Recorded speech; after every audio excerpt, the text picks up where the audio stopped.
Assalamu alaikum and welcome to our usual Saturday evening slot live on Clubhouse and on Facebook, and it's the Easy Health Gains Club on Clubhouse. If you click on that little greenhouse at the top, you'll be able to join us.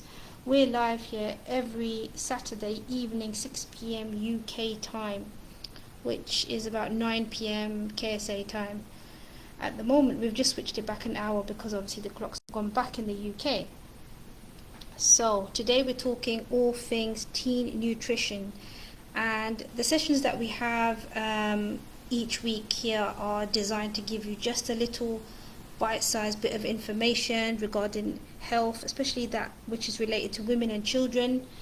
And so, it's just a bit of information that you can take away and likely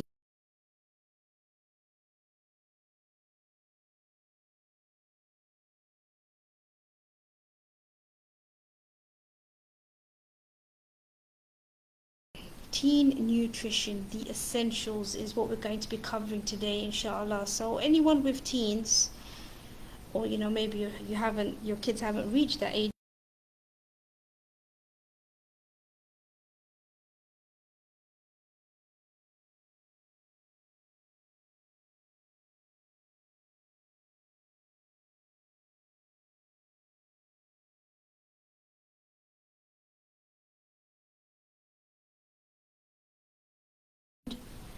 and if they're already moody, then junk food is really not going to help. So as a concerned parent, what do you do? Well, obviously you want to try to minimize the junk, the takeouts, the fizzy drinks, whatever, but you're dealing with a teen now. This isn't a little toddler that is going to be really easy for you to control, and really they take on what you say to them pretty simply without too much of a battle. Now the battle is on a whole new level. As a parent of two teenagers, things can be a bit hit and miss. Some days, my teens, they choose to eat well. They might have read something or watched something, and they're really up for it. Other days they want, and that's just how it is. I mean, even for us as adults, that we go through those kind of phases, right?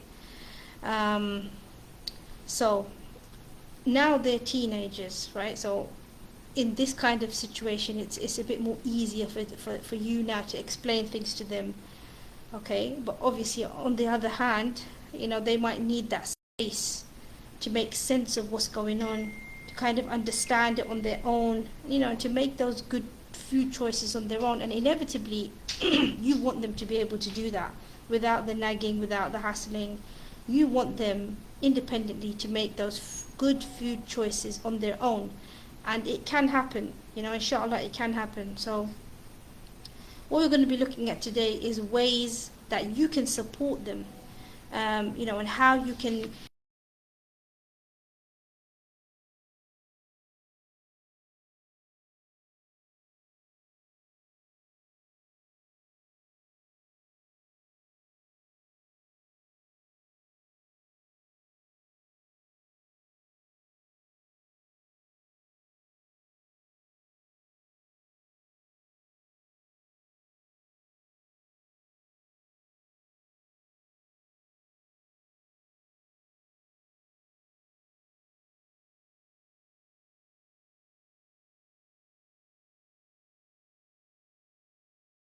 these tumultuous years, right? So in terms of nutrition, right, what is necessary for them, okay? So the first part of it, which is really important, and obviously is like maybe the easiest in some sense for some people that you can look at, is their actual eating habits, okay? Research that has been carried out year olds. So all hope is not lost. You can still make them changes bidnillah and still see the benefit from them. So ways that you can, important to know which supplements they may need. Okay, so let's look at some of the key players, right? In terms of teenagers, so we have D3, right? Because magnesium is something that your body can't actually produce on its own. okay? And it's needed for over 300 different enzymes.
Body, right?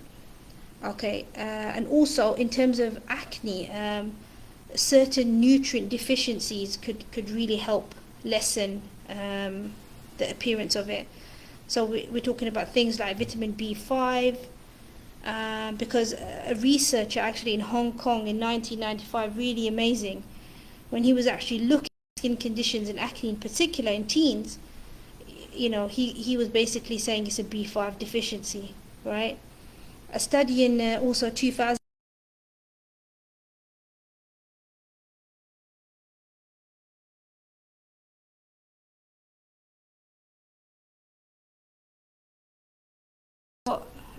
adults to take about 550 grams or per day for 12 weeks, and they really noticed a reduction in acne compared to those who took a placebo. So you can see there, this was carried out twice.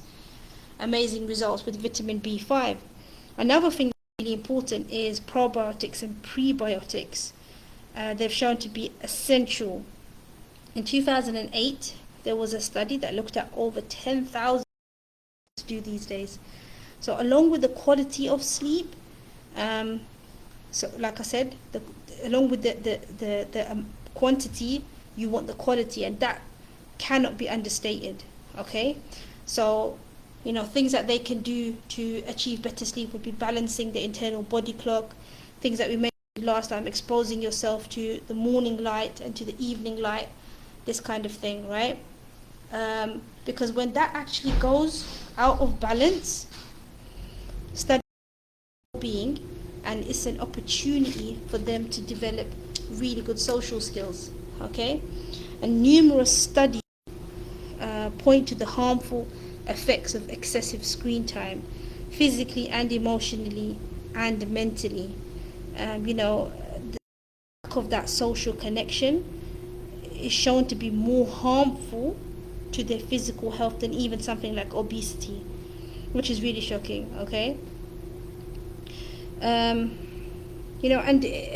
if you've read like studies, when teens are asked about their kind of how they're feeling at the moment, and the connections that they have, the friends that